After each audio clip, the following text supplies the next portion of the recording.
પંચમહાલ જિલ્લા સામાજિક સમરસતા સમિતિ દ્વારા ડોક્ટર બાબા સાહેબ આંબેડકર રાત્રિ ક્રિકેટ ટુર્નામેન્ટ 2025નું આયોજન કરવામાં આવ્યું હતું, જેમાં ગુજરાત વિધાનસભાના ઉપાધ્યક્ષ જીઠાભાઈ ભરવાડ, કલોલના ધારાસભ્ય ફતેહસિંહ ચૌહાણ, મોરવા હડફના ધારાસભ્ય નિમિષાબેન સુથાર, પંચમહાલ જિલ્લાના પંચાયતના પ્રમુખ અને રેન્જ આઈજી આરવી અંસારી ઉપસ્થિત રહ્યા હતા.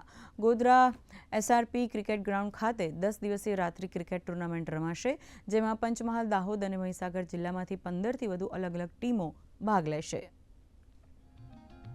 સમરસતાના ભાવ તરીકે આજે ગોધરાની અંદર ક્રિકેટ મેચનું આયોજન કરેલું છે.